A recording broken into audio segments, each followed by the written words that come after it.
iron of Detroit and Pittsburgh became the wreckage of Malmedy and Saint-Vite. We lost more than jeeps and half-tracks, tires and shells, tanks and guns. We lost men, 78,000 in dead, wounded, and missing. Unarmed and defenseless American prisoners, comrades of these men, fell to the machine guns of our enemies.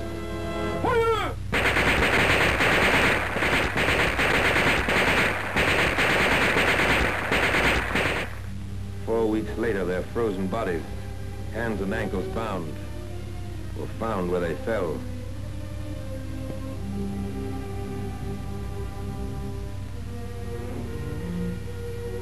These Belgian enemies of the Third Reich, too, were unarmed and defenseless.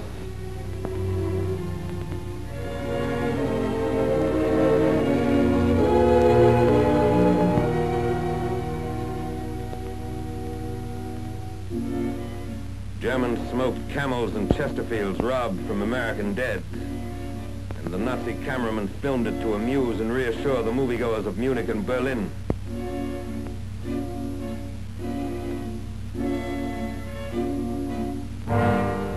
Men who had not retreated since their arrival in Europe plodded back along the mean roads of winter Belgium. Convoys of trucks streamed to the rear with supplies that had been painstakingly accumulated at forward dumps. Supplies that could not be moved were put to the torch. Millions of man-hours of work to be put in all over again. To stop counterattacks, huge new reserves of supplies are called for. But that is how a war is. Wasteful, unpredictable, uncertain, dangerous, demanding constant wariness, constant preparation for the worst, a constant and unflagging spirit in the face of all alarms and disasters.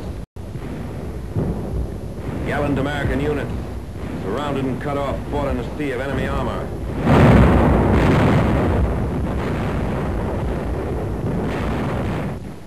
Anti-aircraft guns were fired point blank as anti-tank guns until they were overrun.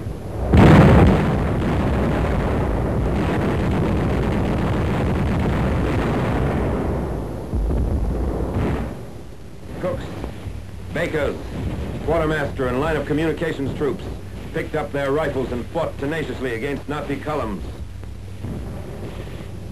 The weather cleared and the Air Force took to the skies to bomb and strafe and fight the rejuvenated Luftwaffe to the ground.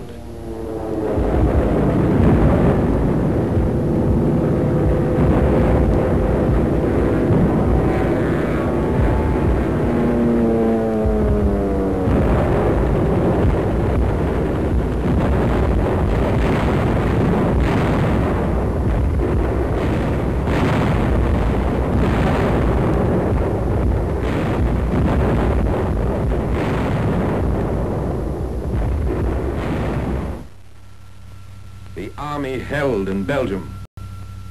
The attack was blunted, the spearhead stopped, the Nazi columns contained and thrown back by men who had flung themselves into the breach. In the wild gamble of war, a momentary equilibrium had been gained. The cost had been great, and there were no guarantees being issued on engraved paper on the Western Front that the time of counterattacks was over.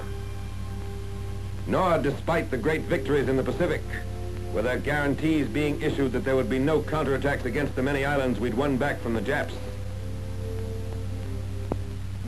In the general uncertainty of war, one fact remains certain. The enemy is always dangerous. The enemy always wants to kill Americans. The enemy does not slack off. Is the news good from Russia? Remember the lesson of December. Has another Japanese admiral died? Remember the Ardennes forests. Does it look as though finally we can take it easy? Remember the 78,000 Americans lost in the Christmas holidays. The men in the line pay for counterattacks in dead, wounded, and missing. How do you intend to pay? What were you doing the week the German army came back to Belgium? What are you doing this week? What will you be doing next week?